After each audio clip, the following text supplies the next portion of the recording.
Canadian government may have just killed UBI in Canada, at least for the short term. Hey everyone, how's it going? It's Russell Matthews here, and a lot has been going on this week, most of it related to the fact that the Canadian government put out their 2021 budget. Now, inside of this budget, it lays out all of the government's priorities, where they're going to spend their money in the future, what programs will be continuing, which ones will be transitioned into new programs, and it seems that there's not quite as much about UBI inside of this budget as we may have previously expected. But there have been some major changes to the employment insurance program and the Canada Recovery Benefit, two programs that many people have said, hey, maybe this is going to transition into a universal basic income. And based on what's written inside of this budget, it gives us hints as to whether or not the Canadian government's actually considering transitioning into a UBI in the future. So in today's video, we're going to go over all of the new information when it comes to UBI in Canada, what we were expecting, what we've actually seen, why I think there's a little bit less of a chance of it happening, at least in the short term, but if you're someone who's in support of UBI,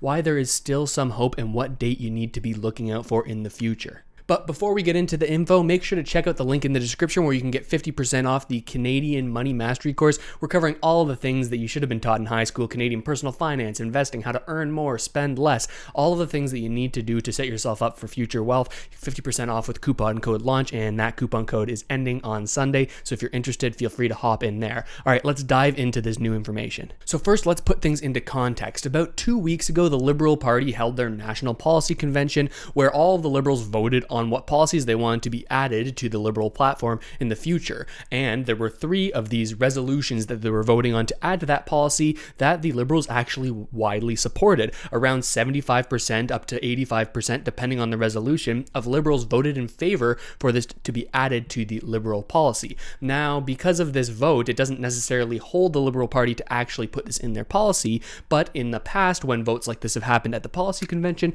well, it's usually made its way into the Liberal Party's platform in the future. So these votes that were overwhelmingly in favor of universal basic income, well, it made people start to expect that, hey, maybe in this budget that was going to be released in a week from when that vote was held, maybe this budget's going to have something in there about them maybe studying UBI more, or maybe them having an actual plan to implement a program like this. Well, that budget came out on Monday, and people who were in favor of UBI were a little bit disappointed because there is no direct mention of a universal basic income or a guaranteed basic income, guaranteed livable income, no matter what name you want to call it. They didn't mention it inside of the 2021 budget, and this is a 700-page document that I've been combing through, and I have found some things that may indicate exactly what the government's position on this is, even though it's not mentioning UBI specifically, and it has to do with the employment insurance program as well as the CRB, two programs that many people are largely saying could be a precursor to an overwhelming or a larger program, right, like the UBI, because it's sort of been like a little bit of a pilot project for what the program like this might look like and how it might work.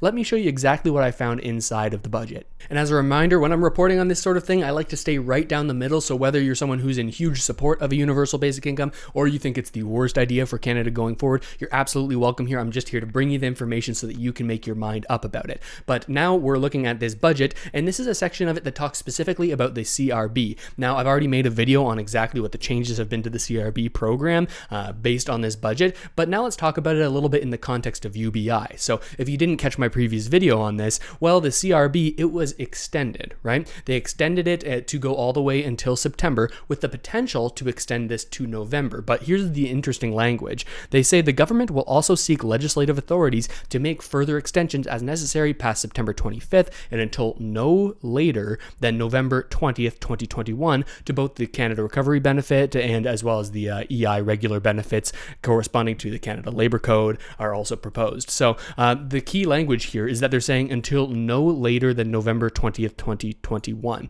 So what they're saying here is that by September, when the program's supposed to end, well, they want to be able to have the flexibility to extend this to November. So it's likely that the government's going to bring in some legislation to the House of Commons to give them more flexibility with the CRB program to extend it to November. But it seems like they're going to put language inside of that bill that only allows them to extend this to November. Now, Many people thought that, hey, maybe this CRB program, maybe this is going to sort of just slowly transition and modify and mold into a universal basic income as the CRB extends into more of a long-term program. Now, the Liberals are hinting here that that's not what they're planning on doing. They're actually trying to roll this back and in fact are lowering the amount that people are actually going to get from this benefit once we hit July of this year. So in all senses, it seems like they're trying to scale this back. Now, some people might say that with this deadline here of November 20th, the maximum that they can extend this program, well, this doesn't stop them from implementing a different program to carry on after that. But again, based on this budget where they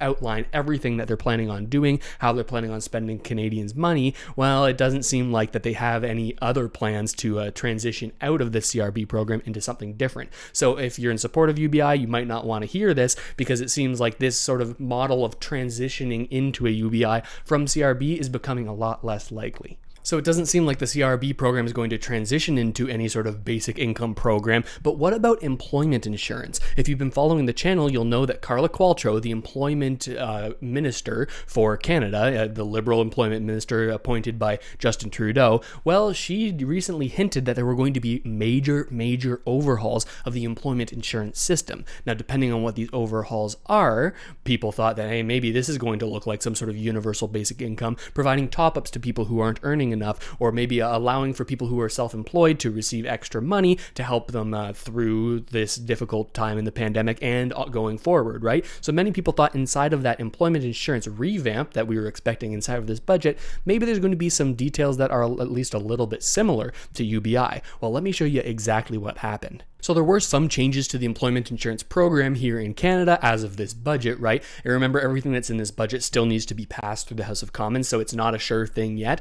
But there are some changes in here that would allow for more people to access the EI program, sort of extending the changes that they made to make this program more accessible during the pandemic. Now, we did see those small changes and those sort of extensions of the looser guidelines for people to be able to join this current program, but we didn't get as much as we might have expected when it comes to talk or details about what a future EI revamp would look like. Let me show you exactly what they said here. It said Budget 2021 announces forthcoming consultations on future long-term reforms to EI. They're going to give $5 million over 2 years to Employment and Social Development Canada to do more consultations with Canadians, employers, and other stakeholders from across the country. So essentially what they're saying here, and this is what I've been saying in a bunch of recent videos, when you see words like stakeholders and consultations, it essentially means that, hey, the government doesn't know what they're going to do yet. They want to give funding. They're going to give $5 million to this Development Canada, Employment and Social Development Canada, the agency that would actually roll out something like this. Well, they're just going to give them more funding so that they can do more studies to find out, hey, what should we even consider doing in the future? So there weren't actually any details here, like many people were expecting, on what this revamped program for this century would actually look like. So if you're looking at the budget as someone who's in support of UBI, well, you wouldn't be too impressed based on what's actually in the written words there. Now, many people are saying, hey, Russell, what about Bill C-273, Bill C-273? Well, let's talk about that a little bit. If you don't already know, Bill C-273 is a bill that a Liberal in the Toronto area put forward to the House of Commons, and it's titled An Act to Establish a National Strategy for a Guaranteed Basic Income. Now, many people who are in support of universal basic income are coming out and saying, hey, this is our hope. There's a bill that's in the House of Commons right now, and this could be our chance for a universal basic income to actually be implemented. Well, let me show you why I have some concerns about the narrative that's around this bill right now and why it might not be all that it seems. So this is the page where it has the information on where this currently is in the House of Commons, and right now it's only received first reading. Now, this is just the first step among many that would need to pass in order just to get this bill actually passed through the House of Commons. Then it would need to go to Senate, so a lot of steps there, and there are also some additional roadblocks that could make this process a little bit slower. You'll notice right up here it says private member's bill. Now, this is what a bill is called if a bill is introduced to the House of Commons by someone other than a minister, right? One of the head politicians that the Prime Minister has appointed into his cabinet. When one of them when they put forward a bill, well, it gets a little bit more prioritized in terms of the schedule of what actually gets talked about in the House of Commons. But because this is a private member's bill, well, it's going to take a long time to make it through all of those additional steps. And there's a little bit more that I also want to show you, because even if these steps go forward rather quickly, Well, this bill may not be all that it's cracked up to be. Let me show you what's actually in the text of this bill. And it's going to be some language that you may recognize from the last section that we were talking about in this video. The summary of the bill in its entirety is this enactment requires the Minister of Finance to develop a national strategy to assess implementation models for a guaranteed basic income program as part of Canada's innovative and economic growth strategy. It also provides for reporting requirements in relation to the strategy. So, key words, they assess, wants to develop, right? So this isn't actually saying implementing universal basic income. Even if this bill were to make it through all those additional steps that I just talked about and all the roadblocks for actually getting passed through in a timely manner, well, even if it were to make it all the way through each and every single one of those steps, this doesn't actually implement a universal basic income. It just forces the finance minister to make more plans, to make more studies, to learn more about universal basic income. So it seems like even if this were to pass, it would be years down the road. So those who are largely against a universal basic income are probably fist pumping a little bit right now, because based on legislation that's currently ongoing, as well as what was in the budget, well, there's no real indicators that there's any UBI on the recent time horizon, right? But that doesn't mean that there's not hope for those who are actually interested in a UBI being implemented in Canada. There is still some hope. Remember, at the beginning of the video, we talked about that policy convention where everyone in the Liberal Party voted on universal basic income being included in the Liberal Party's policy going forward. Now,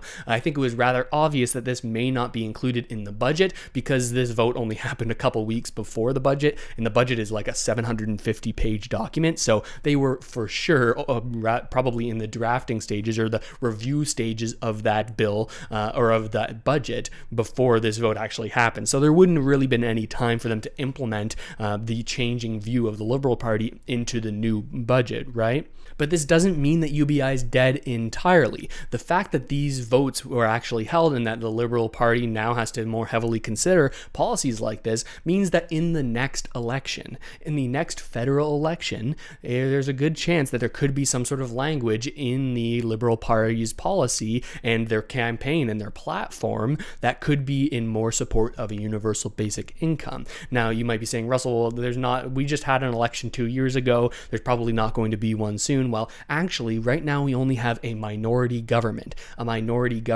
So that means that essentially at any time there could be an election. Now, because of the way the NDP has been replying to the Liberals lately, it doesn't seem like that's going to be triggered very soon, but there have been some indications that it might be coming in the fall. A federal election may be coming in the fall, and that's when we need to look into what the Liberal Party's policy is going to be, especially given the fact that they've just voted in this UBI policy from that policy convention that we've been talking about. Now, on top of the fact that it seems like that in the fall there's going to be an election, well, there are a couple other things that are indicating that that might be the fact. First off, there have been some reports that the Liberal government is actually the one who wants to call an election, but right now they think it wouldn't be that good of a look to call an election during the pandemic. So many people think that largely tied to their September deadline to have a larger vaccine rollout in around September, that's probably when they're going to start pushing to actually trigger an election. And there are some other indicators that may, and some critics are saying, may indicate that this is the Liberals' plan.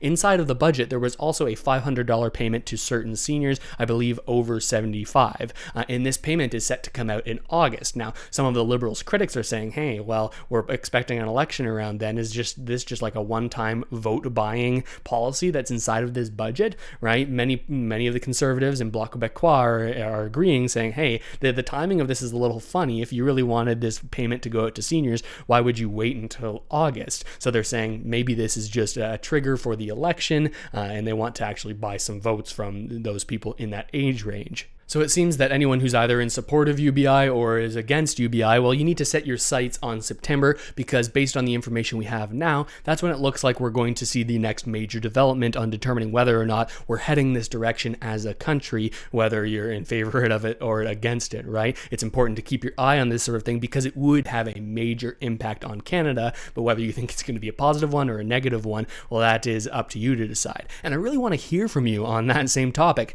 Let me know down in the comments, what do you think think of all of this? Do you think it's a step in the right direction to move towards UBI? Do you think it's the worst thing ever? Are you frustrated with the Liberals for not implementing it sooner or not making more steps in this recent budget? Or do you think it's good that they're sort of taking a measured approach and trying to take their time before actually jumping into a program like this? No matter what you think, let me know down below. I read every single comment and I try to reply to as many as I possibly can. And as a quick reminder, make sure to check out the link in the description where you can get 50% off the Canada Money Mastery program, where we cover everything that they should have taught you in high school about money, personal finance, investing, all of the important accounts and all of the information and how those accounts are different and how you can use them to build wealth in the future. 50% off with coupon code LAUNCH, and that coupon code is ending on Sunday. So make sure to take a look at that. And with all of it that said, thank you so much for watching, everybody. I really hope this video has helped you out at least a little bit, and I'll see you next time.